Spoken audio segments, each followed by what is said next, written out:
won't stop.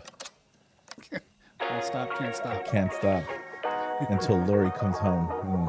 So probably don't want her to find me a drunken mess. Yeah, probably not. Not every night. Not every night. All right. Hello, everybody, and welcome back to the CZ Media Podcast. Eric, I am billing you as episode number 103. Ooh. So fancy. You're in the triple digits. Nice. Before we get started, I want to remind everyone, follow us on your favorite podcasting app. I'm on all of them: Stitcher, iHeartRadio, Spotify, iHeartMedia. Check us out there. Apple iTunes. And then you can see us on YouTube. Howdy. We were just talking about how much work it is to put these shows on YouTube and these little clips. It's a little different. Yeah. So subscribe to the YouTube channel. I try to put out these little shorts, as YouTube calls them. And then, of course, Instagram, where I post the finest of memes on the Instagram. I am a curator of the finest memes. Sure. Okay. I try for I post stuff that is just general funny. I don't usually post anything that is offensive. Well, okay, maybe some might be offensive. Yeah. Well, you know. But it's just stuff that is just hilarious. Stuff that makes you laugh. Yep. So check us out there. And then the sponsors, don't forget about Rancho Bravo Tacos. They're in Capitol Hill and in Wallingford. Lori has a party coming up, and I'm going to get her a dozen tamales. So it'll be catered by Rancho. They do catering. Go to the website, fill out the form, which I made, which is a pretty nifty little form. Oh, okay. For catering. Super easy to use. Yep. And give them a go. And then don't forget the sneakers friend. I build this as a sneaker cleaner for people who want to extend the life of their shoes. So, nice. Eric, how much money have you spent in the last 3 years on sneaker type shoes? Boy, am I the wrong person to ask that. I have so low interest. I think your collection's cool as hell because I love people that collect whatever they collect. I'm like, oh, that's cool. But I believe I have purchased one pair of sneakers in the last 2 years. So what this will do, this $25 investment will let you keep those shoes for longer because you can clean them. A lot of people don't clean their shoes. Yeah.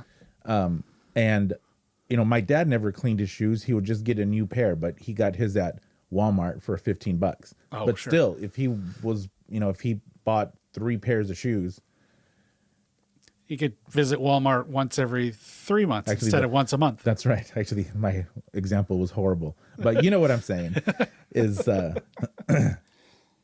buy yourself a sneaker cleaner and keep your shoes looking good so you don't have to buy new ones. And then, of course, if you do have an awesome sneaker collection and you clean your shoes after every use, this will be perfect for it. I've cleaned multiple shoes that cost over $2,000 each with this already, and they came out perfect. So it's nice. It's a great cleaner, and my buddies, no staining, no streaking, no crap. I mean, it's also technique. Mm-hmm. Like depending on with the material, like for example, nubuck suede, you don't really want to get wet, right? And you want to use minimal product as possible. So it's mostly of you can't just go crazy and soak it in water and then go crazy. You're not Windexing a window. No, there's there's tons of tutorials online on how to clean it, but this will do it. So check that out. And that is thesneakersfriend.com, or go to the Instagram page and you can buy it right from the shop there. I post it onto all of my pictures. So give that a go. So Eric, thanks for coming back. Sure. How are you doing? It's the beginning of the busy season with Crypticon Film Festival and all that kind of stuff. Starting January through March, I'm largely just constantly doing something. So film festival related, or Strange Eons Radio podcast related, or because that doesn't stop. No, they gotta keep doing that, and we're working on a project that will maybe talk about sometime later, but that's suddenly kicked into high gear. That's so exciting. I've got to get that. So you got a lot going on. Yeah. Yep. Yeah, we were talking about this earlier where I need to get moving for these submissions.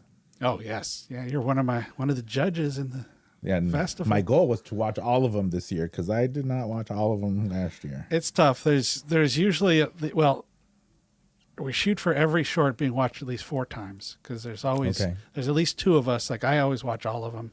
And I've got another reviewer, Bob, who's watches all of them. And I lost one of my regular watch all of them, but she said she'd come back and, fill in as much as she can. But through everybody, all the different judges I've got, we usually get everything watched 3 or 4 times easily. Okay. That's a lot. Yeah. That's a whole lot of watching. Yeah. It's a whole lot of reviewing. Yep. You know what? Actually, I'm going to try to make myself write a sentence or 2. Oh, make a comment along with the rating? Sure. That always helps. And I think I'm going to be not so, what's the word? I'm going to be more understanding. Well, I know the personalities of the reviewers well enough that I know the people that are going to be like a 7 from one person means it's like one of the greatest shorts I've ever seen. While a 7 from another person means this is terrible. So I know where I've worked with most of these judges long enough that I know where that falls. So that helps balance out what their spectrum what they're is doing. And, that must be that. Well, it's the problem with any type of survey, right? It's how you ask the question and how many ways you ask the question. Yeah. Or statistics. It's, you can bend these, but given that you're then putting in your own personal filter over it to know this person does it this way, this person does it this way, that is more work for you. It's luckily to the point now where it's kind of second nature. Been doing it long enough, and I've worked with some of them long enough that I know right where the sweet spot is. And so it's still, I mean, you're watching a couple hundred movies, shorts, movies, and more some years. And it's time consuming. What I think I'm going to do is I'm going to put my own filter on it to say the bottom 30%. If I see something and it's in the bottom 30%, then it's going to get my, 1. Mm-hmm. And then there has to, I have to broaden that middle part. Yeah. Is what I think I have to do. I have to broaden the middle part too. Think about it take time to think about it a little bit more. Cause I don't think I did that last time. I think I just saw something and then based off of 1 or 2 things decided, this sucks or this is good. Sure. Yeah. So I think I need to take time. And I think that that's just going to help me overall with anything. Being able to dissect things and see them.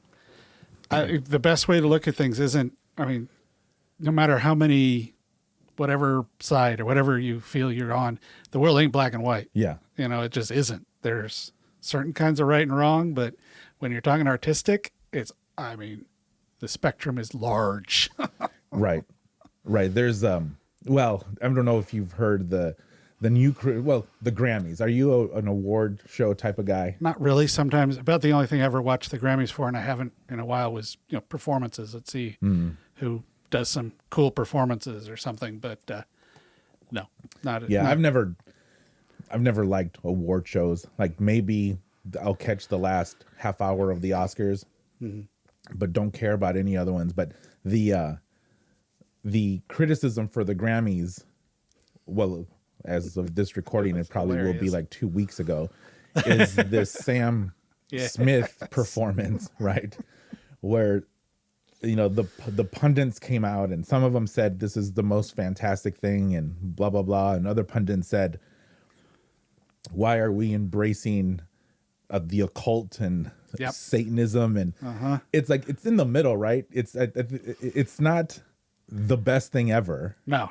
Well, you And know, it's definitely not promoting Satanism. yeah. Here comes Satanic Panic I 2. know that's what Lori goes. That's what Lori said. It's like, where's 1985? Yeah, I mean, it's like, did you? I mean, the only thing I could figure out, well, obviously, a lot of it is just whatever personality you've decided you've had to have on Twitter, you have to take that opinion. Yeah. But it's like, you guys have heard of Marilyn Manson, right? And you've heard of Motley Crue, and you've heard of Elvis, Ozzy. I mean, we're talking decades of this shit has been going on. This isn't anything new. And no, it's not. No, it's more and worse than ever. No, it's not. No. Mm-mm. It's just the twist is that it's layered with the, you know, talks of gender and talks of trans and talks of all of these other. So it's like you have you have your basic Satanist argument, but then compounded with all of these other external things, which then makes it into a new thing to be outraged about. But, you know, as I was listening to this, it's like, this is just a performance. Yeah. And I mean, if you want to call it performance art, I mean, it's all,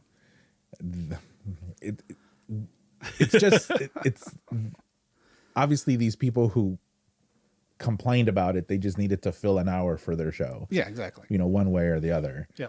But it is funny to hear sometimes, because there's this you probably know her name, a performance artist named Marina. I don't remember her last name, sure. but there's a documentary on her on Netflix, and she's done some wacky stuff. Performance artists do some weird shit, man. It's from like stuff with blood and Yeah. like sitting in a chair and having people slap her. I think. Oh, I know who you're talking about. Yeah, she did. That was rough. Oh, Jesus, man. Wow. You know, I guess creativity. You can't really criticize it. You can say it's not for me, Right. Yeah. but it lives in this dimension in reality where you can't be criticized. You can just choose to ignore it or don't consume it, or, you know, don't pay for it and don't support it. It depends on the kind of criticism. I don't really, if somebody went, man, that Sam Smith, he makes me feel satanic. I'm uncomfortable with it. I'm never going to listen to his music, as opposed to that Sam Smith, he's satanic. We need to destroy him and get him off the air so nobody can ever hear him again. There's a difference to me in that thinking. That's pretty huge. And the idea that just because you don't like whatever A, B, or C is means nobody else can have it or consume it is just no. So you're anti-cancel? Depends on how you want to put that. I mean, it's not, that generally means, in the modern world, that pretty much just means the conservative version of what they don't like. I don't like any, no matter who's doing it. I don't like the shit that some of DeSantis is doing in Florida with books and stuff like that. And I don't like that, what's her name? The one from I forgot her name, but I mean, a bunch of them now come back, like the redheaded comedian that got canceled for Louis C.K. Yeah, he's won a Grammy last year. So the cancel is different, but no, the idea that we need to control the thought police, that doesn't particularly sit well with me in just about any context. So these books, I'm assuming you've read what's in these books. These books? Right. These books, the books that they're not being banned. It's just Florida doesn't want them in public schools for elementary. Well, no, that depends on which news source you want to listen to. Mm-hmm. If you want to listen to conservative news source, well, it's really not that big a deal. It's just these 4 or 5 books that are teaching this, or that. Or if you listen to or if you watch the left side, it's that entire libraries have been had every book removed from them because they have to review every single book to make sure it fits whatever Ron wants it to say, whatever they're trying to create out of it. So let's just say that you had a kid in elementary school, like 5th grade. Yeah. And in his school's library, there was a book that was very, very sexually explicit with images in it, you would be okay with your kid who's in 5th grade having access to that book at school? I got in huge trouble in the 4th grade because I did a book report on Cujo. Because the teacher did not think it was appropriate for me to read such a thing because it has, Stephen King. So it's lots of language, it's lots of sex, it's lots of whatever. My mom was like, he just read a 400 or 500 page book or whatever it is in the 4th grade. I'm fine. And that's more where I fall into. The problem is that we don't live in that world anymore. We don't live in a world where if you remove Mapplethorpe from a library like they did in the late 80s, nobody's going to see it.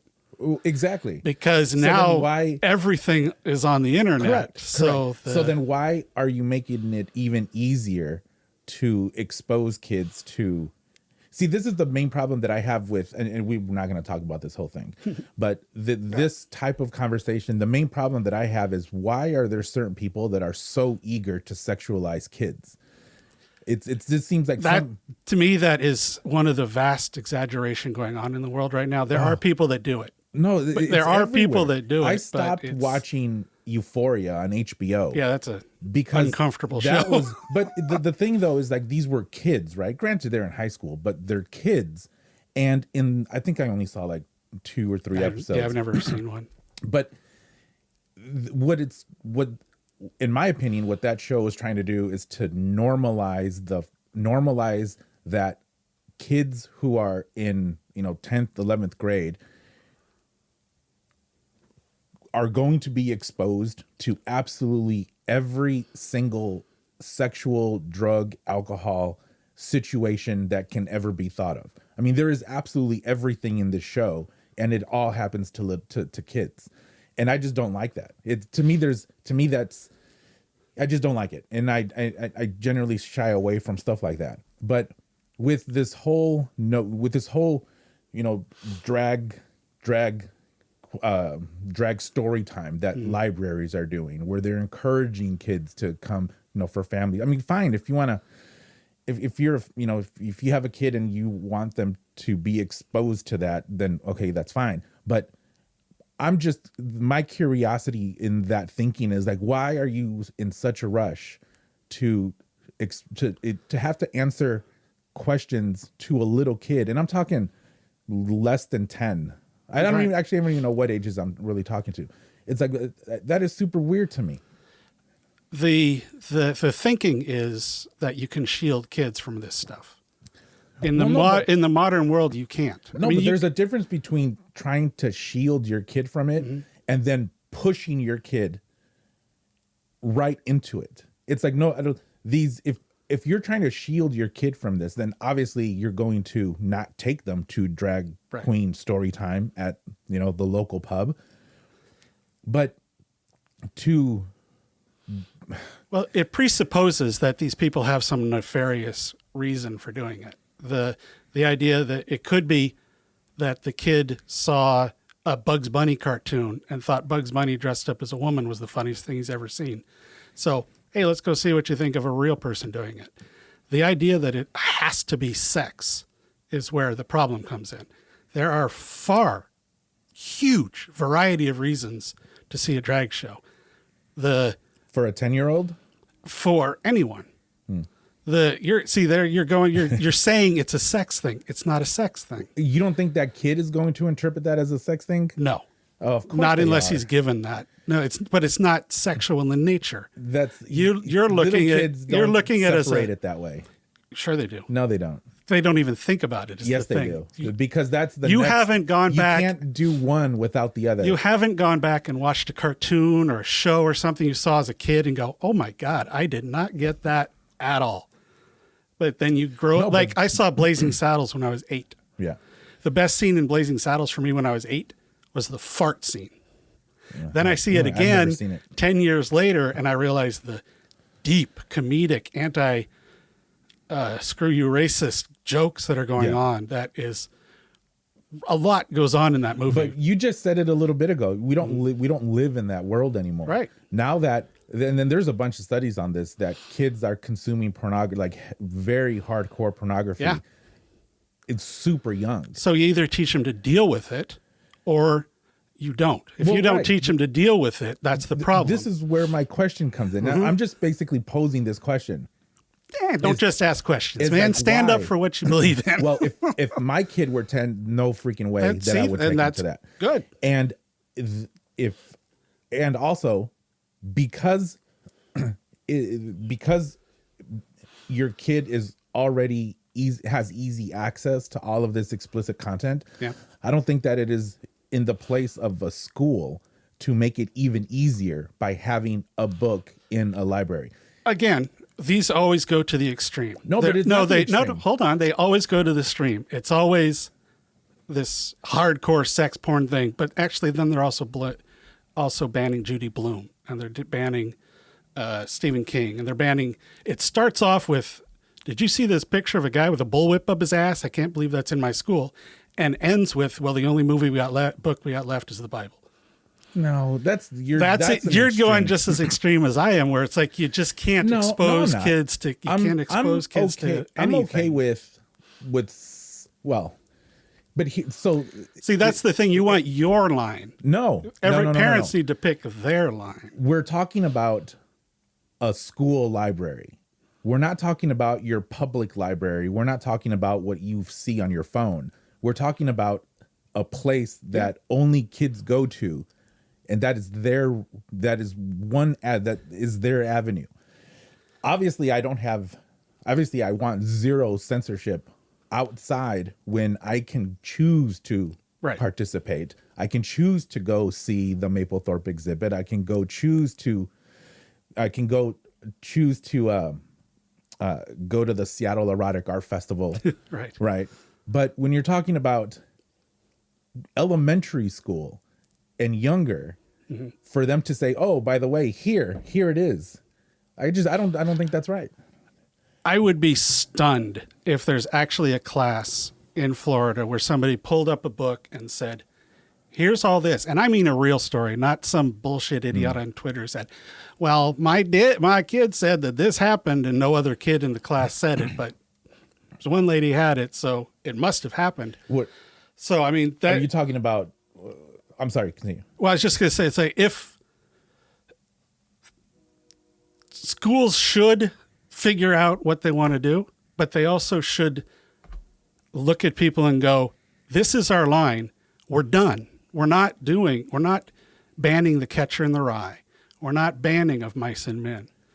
Those all are some of the most banned books ever. Yeah. It's not some weird porn guy. I don't even like using the word banned. That's what they are. Banned. They're banned. Well, these libraries are choosing to not put these books in a school library. That's not a banning a book. If the book has been there, if the ones that are on the most banned list are not some random weird book that has sex acts and pictures, it's classics. It's the stuff I mentioned. It's Catcher in the Rye. It's Of Mice and Men. It's anything by Stephen King. It's Mark Twain. Yeah. No, I understand. I get it. The discussion should be had as to what is appropriate. It should not be, well, my party's in charge, so we're going to put our thoughts as the only thoughts anybody can have, and we're going to ignore whatever you have to say because we have this one extreme example. So since we have an extreme example, everything else must be just as bad. So we have to step down and investigate everything like some over-the-top level of shit, as opposed to, let's discuss this as a community and figure out what's going on. Well, so here in Washington State, the school board decides which books. I'm not sure what the process is in Florida, but here the school board gets to pick which ones can be added to the school library and which ones aren't. But you would agree that there's a line. Yeah. Right. So but the line shouldn't be everything I feel is, because this isn't an I thing though. So for the school board here, the school board is composed of like 6 or 7 individuals. Right. So it's not an I, it's a collective of people who are put in charge of what they're allowing or not. So, I mean, it's not one person to your Right. statement of eyes. It's not one person looking at 2 books and saying, here you go, and then throwing this one in the trash. Right. So there is a line. And I just, when it comes to dealing with, these are kids that I'm talking about. I will probably be even okay if this were high school material. Fine. But when you're talking about, 7, 8-year-old kids, Yeah. what is the rush in exposing them to all this stuff at the state level? Yeah. If you're at home, you can do whatever you want. If you want, you can do whatever you want if you're at home. Yeah. But I just have a problem with rushing to this, and then for schools that's make why it the even easier. that's why the argument is made that way. Because if you have an agenda, the agenda may be, I'm a hardcore Christian and I want to get rid of, I don't know, some book that I feel is anti-Christian. If I go, we just need to get rid of it, it's not going to happen. But if I go, we have to protect the children, people don't want to argue against that because you sound like an asshole. So that's why that extreme gets hit all the time, almost no matter what the subject is. If it's something somebody wants to ban or get rid of or they don't like, it's to protect the children. Even if they don't give a shit about the children, that's going to be their argument. So that's, I think, where the disingenuousness comes for me, is that if you really feel that way, why the fuck do we still have the Catholic Church? And we're talking hundreds of pedophile cases, hundreds, not just a few, hundreds of pedophile priests have been arrested throughout the years. You're mixing what you can. But if you want to protect the kids, you better keep them away from priests, is the point that I'm trying to. I realize that's ridiculous and extreme. Right. And that's why I said it that way, because it's ridiculous and extreme. But if you want to go line by line in comparison of where a whole lot of pedophilia has happened and no consequences of any huge amount have happened, that's a good place to start. But that is never going to be mentioned by the people that want to protect the kids in a school, because generally they're coming at it from a religious way of thinking. Let me unpack that a little bit. See, I'm not even bringing up a religious argument here. This isn't. But it's part of it. But those, wouldn't you then say that those same people who come at it from a religious point of view are the fringes? Christianity a fringe in America? Well, no. But then if you are, it's similar to these people who are preaching outside, right? Right. Every group has its fringe that Exactly. Yep. So these, if you want to look at, if you want to look at these people who completely are against most of what's going on in culture, okay, fine. They're going to be for a lot, these James Borough Baptist people. Oh, yeah. Right. Would you consider them fringe? Oh, yeah. How many people do you think are in their church? Well, they're dying off, literally. So not a lot.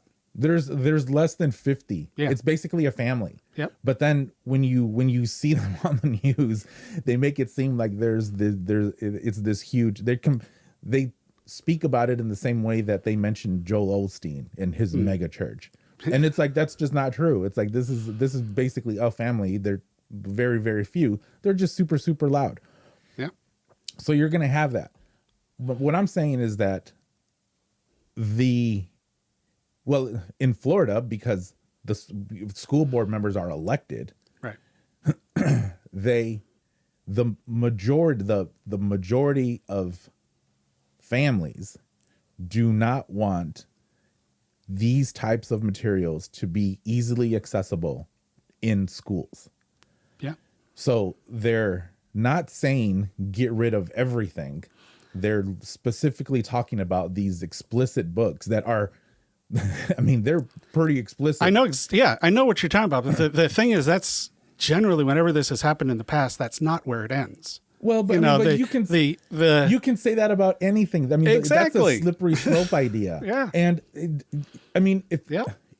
actually, I was watching this video this morning about this had to have been in late 70s when I don't know what city is it. It sounded like it's a southern state, but when they passed a law that's saying you couldn't drink and drive. Oh, right. Yeah.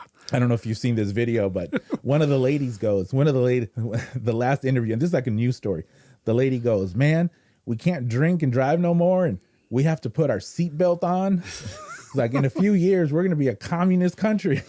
Yeah. Yeah. And it just made me laugh. But I'm going to wrap this. We'll wrap up this conversation because I think we've circled it already. Yeah, we pretty much have. I don't completely agree with your slippery slope idea because we're speaking about school libraries. This is a completely different conversation when it comes to. So it's not. That's why it's not banned. I mean, that's why I'm saying when they use the word banned in schools, it's like you're not banning it. You're just not making it available in semantics. This one location. You can still go down to the. Yeah. You can still go down to the library, or who even goes to libraries anymore? It's like does this 8-year-old kid have a phone? Probably. Has he already seen, double anal?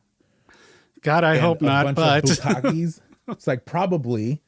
So let the parent deal with that. Don't give the parent another thing to be worried about by this. This is what I'm saying.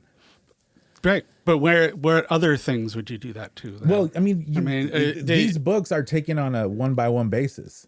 So, and because theoretically they are, and because it's a group of people who are deciding, they have to come to a consensus. And then you're right.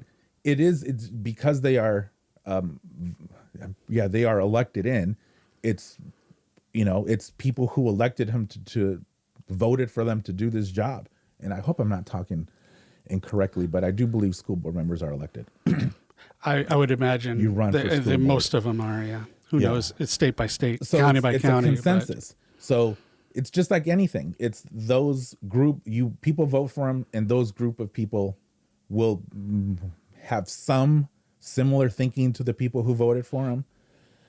So it's okay. And then next go around, they might, someone might not run, or they might lose an election, and then it switches like to Supreme Court.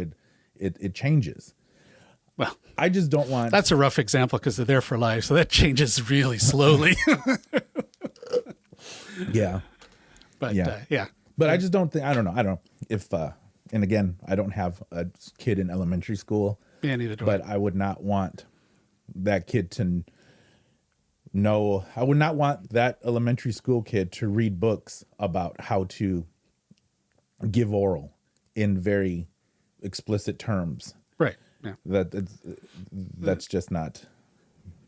It's just not appropriate. That then goes back to the main problem I have with this. I'm not entirely disagreeing with the idea that we need to get rid of Mapplethorpe or whatever. Shouldn't be in a school because, it shouldn't. But what if the people running the school board are horribly anti-gay or extremely whatever they're anti? They then decide, okay, great, we got rid of these. Now we're going to get rid of these. And we put in our steps in motion of how we get rid of stuff. So we're just going to get rid of whatever we don't like. Because that's how you can say it's a slippery slope argument that's used a lot, and it is, but it's also something that's happened a lot. It's happened time and time again throughout history. Well, nowadays. Well, no, throughout history. Books have had trouble. And look at some of the scientists who dared go against the church. They got killed.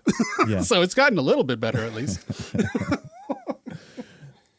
In this current climate, if there's anything like that, it gets called out so quickly.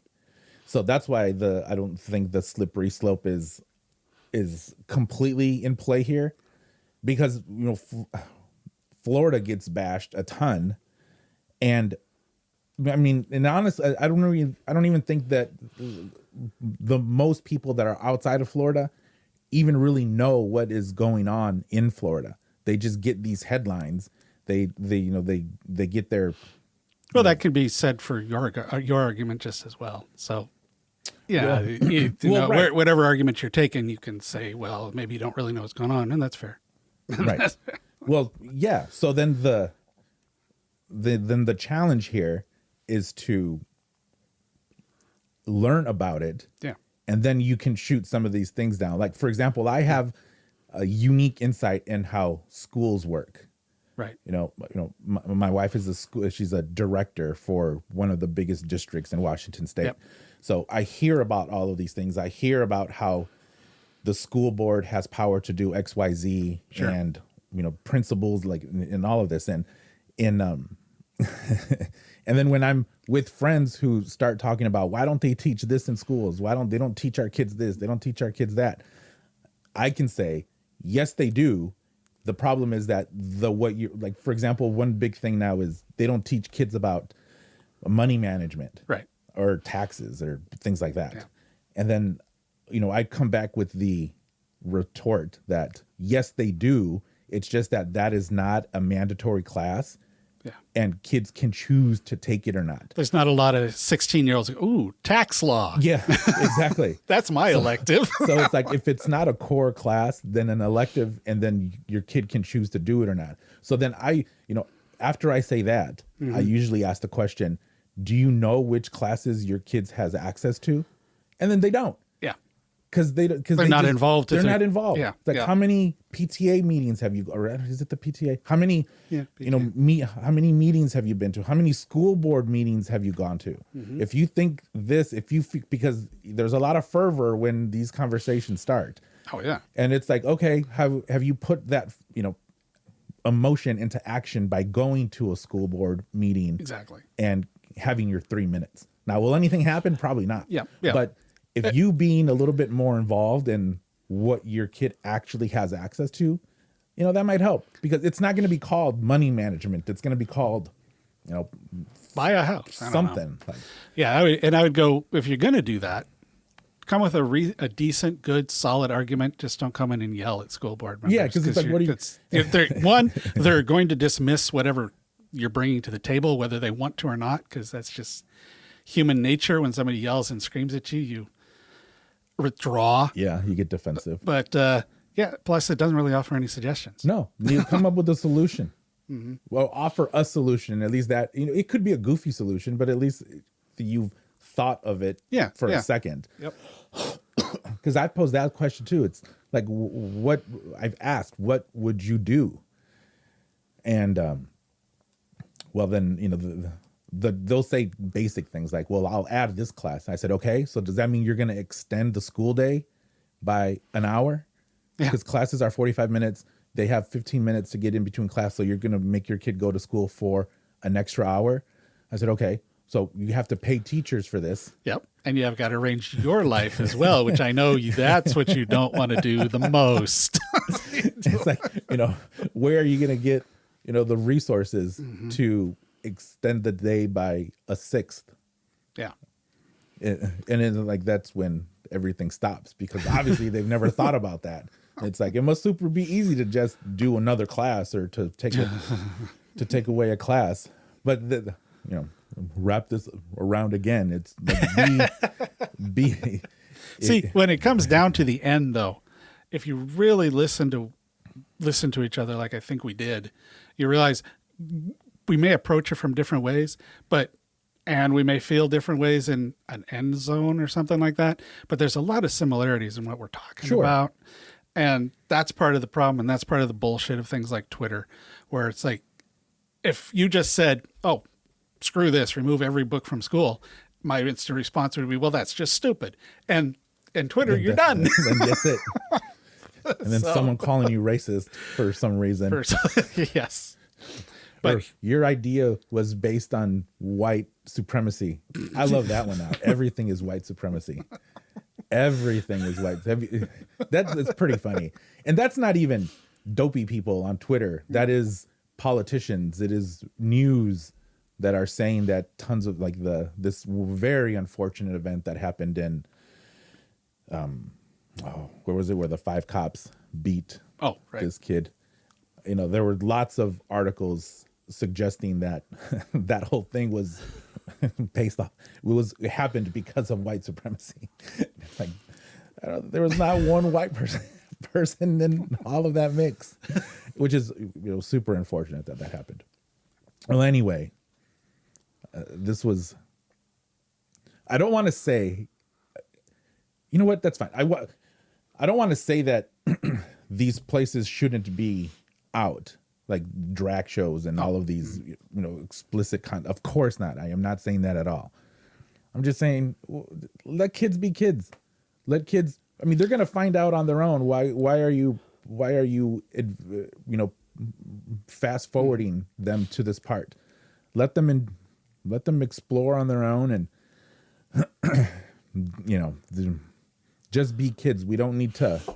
Kids don't need to know all of this stuff so early. For the old man moment of this, the world is really changed. And I think that's part of what's really hard for a lot of people is they're grasping at what my youth was, quote unquote, as opposed to understanding the world's real different now than like, you're probably old enough to have felt into this realm where, like when I was a kid and it was summer and you're out of school and mom would go, have fun, come home when the lights come on, and you'd be gone for like 8 hours. Yeah. Nobody knew where you were but you. You had to have been up to some nonsense.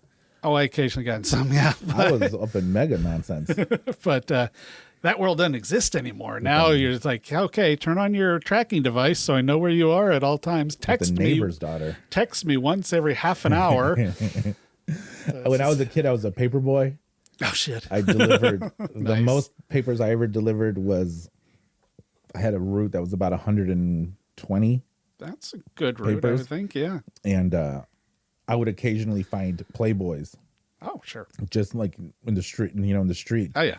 And then right away, I would just call my friends like, I found another Playboy.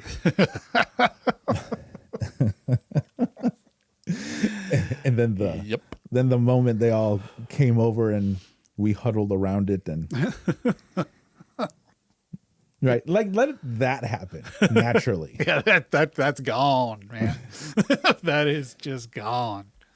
I do wish for a tad bit more. But that's the thing. There's never really been an innocent time. Different ways. Just but, probably the biggest difference is shame, like hiding stuff. Like you mentioned, hiding things a little bit ago. And I think we should go back to shame. Shame would be great. the ability to like, again, just because I mentioned it already, you go on Twitter sometimes, you go, really? Do you know what you're sharing with the world? We need to bring back some people need to know. I don't think a lot of people hold that thought. Well, some people know what it's like to be embarrassed. Yeah. Jeez. When I'm drinking and I start texting the next morning, sheesh, I'm like, what the heck did I do? I will say too, though, with the youth thing, I'm damn glad that I didn't have phones and Twitters and all this stuff. I mean, we didn't do a lot of horrible stuff, but there was at least 4 or 5 things through the latter part of high school that I'm very glad my parents didn't know I was up to.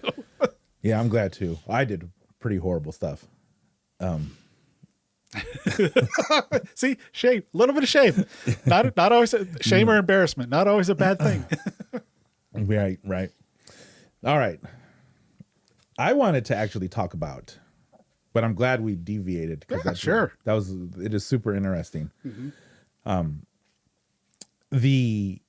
This whole conversation about AI, art and chat GTP. Mm-hmm. Where do you fall? Where do you fall on this? It's hard to say for sure at this point, but it kind of, to me, feels like we're looking at another tool, a tool that's going to get abused and misused, just like every other tool was. But this is the accelerated version of when photography came in and artists that painted freaked out because they couldn't do portrait work anymore because you pay, well, at the time, 5 cents or something like that to a professional photographer and get a photograph and have it within a very short amount of time instead of sitting for a painting for hours. But that didn't get rid of painting. It just evolved painting. It gives you the abstractness, the really strange artists started to come out as opposed to realism. And then when TV came out, oh God, it's going to kill the movies. Nobody's ever going to go to them. No, it didn't. But it did make movies change what they did. It made them make larger screens and make the sound better and create things that, like the term cinematic means, when you see something that's epic and big as opposed to what your TV screen is small and little. And, you do that with every evolution, CDs and DVDs and whatever is going to kill whatever else. Yeah. It's going to have a massive, massive impact, but I don't like some of the weird ones, like, who was it? What's the BuzzFeed fired 180 of their writers because they're just going to use ChatGPT. Like, well, yeah, for the writing level you guys do, ChatGPT It'll probably be an improvement. will probably do just fine. But yeah, so I've there's a few things I'm going, oh, I can't wait till maybe this will be developed and I can do stuff with it. But do you use any of them? Yeah, I'm a terrible artist. I can't draw. Like if you were to see the storyboards I draw originally, just barely stick figures. So it's fun. It's fun for me to do that. But as a hobby thing, I haven't looked at it yet as a money making thing. And I think that's where the big difference comes in, is people that are using it to make money. That's probably where people fight back against the strongest. Yeah. I mean, the question that I've been hearing, or the challenge, is it's not truly original. It's a remixing of something that existed already. I'm going to disagree with anybody. The reason I disagree with that is because, and it's an argument, if you'd ever seen Kelly and I when we were teaching script writing classes, we use a lot where the idea of something truly be original is virtually non-existent. Because there's only 7 stories. And there's so few basic stories, but then there's also this movie draws from this movie, and this movie draws from that movie, and this movie draws from this painting. I was referencing images, not necessarily words, not necessarily text, where the Midjourney, making images in Midjourney, it's not generating these images out of thin air. Oh, right, yes, it's pulling it from thousands and millions, or whatever. It's an aggregate of every image that it finds on the internet. So then one of the problems when I was listening to a podcast, one of the problems is they were saying, should the original artist be compensated in some way if a part of his painting or picture was used in a composite generated by Midjourney? That'll be tough to do. Yeah, you'll never be able to, you can't dissect it. I think because what you can do in Midjourney is use an existing image as the baseline, as as the example to use. And I haven't gotten that advanced yet. No, neither have I. But I want to start doing stuff with my face. That would be cool to put me into things. There's a whole lot of cultural and legal and philosophical arguments about this, but it's kind of, I'm thinking that's a little too intense thinking, because it's still someone's programming that is dictating how this behaves. So for example, with Midjourney, you can't use a bunch of words. You can't use blood, violence. Right. You can't use the word bear, BARE. Oh, sure, because they don't want you to recreate naked people. Yeah, so it's Puritans who did Midjourney. I'm sure there's I'm pretty sure I'll bet you could find an AI out there that draws whatever you want. Yeah, sure that's true. Yeah, I'm just using Midjourney because that's the one that I pay for, so I've been using that one a ton. Yep. But yeah, they're super strict on what you can do. And then obviously there's words you can use to get around it. But it says right there, it says, so for example, if you were to tell Midjourney, an image of a woman with a bare bottom, you get your error saying you can't use the word bare, but it also says if you try to circumvent this, you'll be banned. So so it's like, a woman in a super small font. Like, if I don't know how you'll get caught. The way they work now, that stuff is found so quick and so easy. It's Right. crazy. It is super. That's super nuts. But I love using it, and I actually created an Instagram account just for these pictures that I'm making up. Yeah. And I'm turning some of them into notebooks and putting them on Amazon shop. Yeah. So we'll see how that goes. Yeah, that'll be interesting to see what comes out of that. But yeah, I mean, I get why, if you've made your life's work art and you've spent 20 years perfecting your art and stuff like that, and somebody types in, make an image that is like so and so, why that would really piss you off. Because that is weird that you can't do like nudity or certain levels of violence, but you can reference artists, Right. but not all of them. No. You can reference some. I don't know if artists can call up Midjourney and say, remove my name from your thing or not, Right. but I don't know. Have you dived deep into the prompts that you can use in Midjourney? There's a lot. Yeah. I've spent a lot of time researching these, and I came up.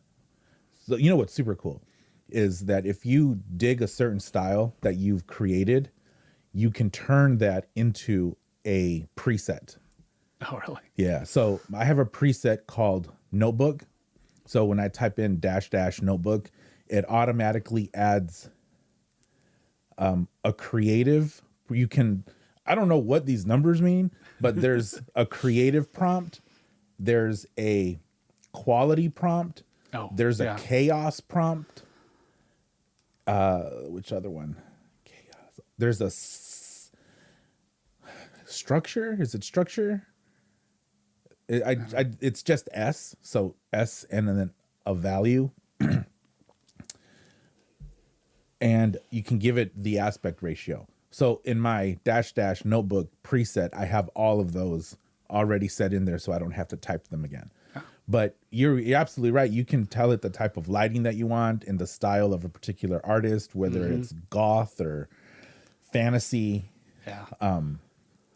And I think I've done some pretty cool ones, but man, I've seen some other ones that are just out of this world. I like the ones where it's in the 1950s, but it's a very teal cast, color cast, and it's people that look like they're in the 1950s, but dressed as if they were in a 1970s sci-fi movie. Have you seen, there's just so many super cool ones, and it looks like a photo. Yeah. Some of the stuff that people do with it is crazy. Like Metropolis is done by David Lynch or something like that. Yeah, I'm trying to get that good. And then what I'm doing is using ChatGTP to make a story about the image that I created. Is that doesn't seem to work quite as smoothly, or No. you don't get that ChatGPT and go, wow, man, Stephen King's jealous of me. Because it's a little rougher. I tried, and that's the other thing. ChatGTP doesn't like violence either. No. It's so funny, the warning that you get. Like if you put in, write a story about a man killing a man, it'll say, we don't want to add more negativity to the world. Why don't we try to do something more positive? It says something like that. I do find it a little amusing that people get pissed off when it does stuff like that. It's like, this is some company's thing. They can do whatever they want. I'm sure there's another writing generation program you can use that'll let you write whatever you want. So Yeah. just because this is the most popular. So that's the one that, Microsoft's putting in billions and billions into it. Yeah. But that's, the cool thing is, not the cool thing, interesting. So I put into ChatGTP, write a story about a haunted swimming pool. And it wrote just this generic story. Right. And then I wrote, write a story in the style of Quentin Tarantino, write a story of a haunt. And you know what it did? The story wasn't very much different, but it made it in screenplay form. Oh, that'll work. And I thought that was super interesting because it knows that Quentin doesn't really write novels; he writes screenplays. So it must somewhere in the logic there is must be what you want is a screenplay. And if it wasn't GTB, it would add a whole lot of swearing too. Yeah, not one single N-word in. Then it's not a Quentin Tarantino script. Jesus. But there's like, I don't know if you ever heard of it's kind of like a planning program and shit like that called Notion. They've got their own AI writing thing in there, but it writes fairly business oriented. Yeah. So there's so many, and there's 2 or 3 other ones out there. They're all over the place now. Yeah, it's I've used it to write a couple business emails. One of them was the sneaker shop. I wanted to we increased the consignment fee. So I thought, let's just see what happens. So I wrote in there, write an email telling our consigners know that the consignment fee is going to go up by 5%. And then it wrote this really business like super cool. Yeah. And it got flowery a little bit. It said, delete this down here. It even was semi-apologetic. It said, we understand that we understand that changes aren't always easy, but we want to let you know that we will continue to provide you with the best service possible. Nice. And it did it in 3 seconds. Yeah, exactly. It did it. It's crazy. I'm excited to see where this is going to go. I'll pay the $8 or whatever they're projecting that's going to cost. Oh, for the chat one is going to go fee. Yeah, Yeah, I can they're see going to that. go fee. There's ones out there that cost like a lot. Yeah. That just like check like grammar and spell checking for Grammarly. people like me that need that help. Grammarly. I don't understand why someone would install Grammarly on their computer. It is literally tracking Everything. every keystroke. Well, if you're going to do that, then you got to remove email. You got to remove all your Word docs. You sure as shit better never use Google Docs. Yeah. So everybody tracks everything. There's a reason Google, like if you try to use Google, I use Google Docs and stuff for the film festival to put everything in order. If I try to use that in Safari, it sucks. It screws up. It won't work. It won't format correctly. Once you get out of Chrome, then they go, no, we can't track everything you're doing. But who's in charge of it then, I wonder? Yeah, exactly. Who knows? Is it Safari that's in charge of? Because these tech companies always like to blame each other on why things don't work. Yeah.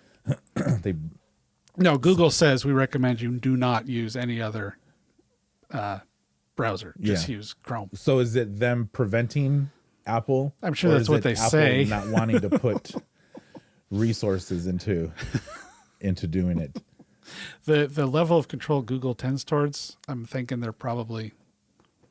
that is just as likely as the other scenarios. Yeah, that's so. I'm looking forward to doing, even for making these stupid little pictures and stories for this Instagram account, and that's CZ.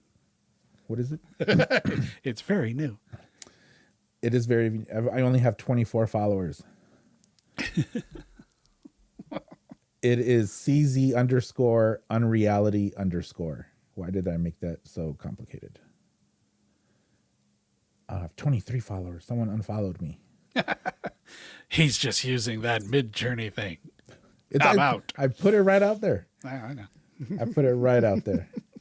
All right. Well, Eric, thank you so much for chatting with me. Thank you. We had a good chat about exposing kids to porn. if it's a yes or a no. I don't think it was a yes or no kind of situation in there, but okay. Well, I'll commit to a no answer. Yeah. That's. This is another way people just flip everything. So what you're telling me, Eric, I called you Kelly a little bit ago, didn't I? Sorry. I don't know. So what you're saying, Eric, is that you want little kids to be exposed to hardcore pornography. Nope, didn't say that. Nope, not even close. What you're saying is that you're okay with 6-year-olds. Nope. Wait, that's so funny. I like to do that just to make people angry. because they don't. Anyway, any plugs? Man, you got to check out Strange Eons Radio with the Kelly and Vanessa and us talking movies and occasionally other weird stuff. But basically, we stick with nice movie talk. And I like it. TV shows. When are you going to take my advice? I don't know. I'm just going to leave it at that. Of doing 2 uploads. Yeah, no. No, recording it once, but then splitting it. One of conversation and then one of the actual movie. Probably not likely. See, because I want to hear more conversation. Well, see, at that point, it wouldn't be more conversation. It'd just be half the show is here and half the show's later. Well, no, but I like the conversation. I mean, spontaneous conversation. I don't even know if it is spontaneous, but like what you just talk about, not the movies you're right talking about. Yeah. Like that. Yeah, but like if we that. did 2 uploads, that wouldn't necessarily mean we'd talk about anything anymore. We just keep talking the same level we do now. You just Well, no, it'll be half an longer. episode. Talk an hour Good Lord. random, and then a half hour for the movie There's a reviews. reason we've been able to go almost 5 years without missing a single week. But And, it won't take you know. any more time. Yeah, it would. It will take half an hour more. Listen, I'm not the weirdo like you that just puts shit up and doesn't edit it. I work on it after we record it. So 2 hours a week of editing would take longer. What would happen if you didn't edit it? I mean, I know you're taking out all of Kelly's. It would be much more boring. Be slower. Weird pauses. See, then you can fix that. You can fix that in production by not putting the pauses in there. Yeah, see, that's not how that works. There's 3 people. It should be Exactly. that you guys talking over each other all the time. No, that's not good either. Right. I'm listening to a really, really good podcast right now from a guy named Patrick Bet Davis. He's this financial guy. Okay. And he has 3 people on his show. And man, I really like what they talk about. They speak about really interesting things, but man, they just talk over each other all the time. Yeah. And that's frustrating. Like they need to hone that in a little bit. Yeah. Well, anyway, do whatever you want with your show. Damn right. I don't care. All right. So is that it? If you got a film, put it into Crypticon Seattle whenever this comes out. So who knows if they'll come out in time. So What if someone makes a film about little kids being... don't send that. We've got some rough shit sent in the past. None of it gets played and none of it ever will. So you're banning it? Is that what you're saying? That's annoying, isn't it? All right, everyone. Thank you for listening. Follow us, watch us on YouTube, and leave a review, please. And check out Rancho Bravo and the Sneaker Show. Thank you.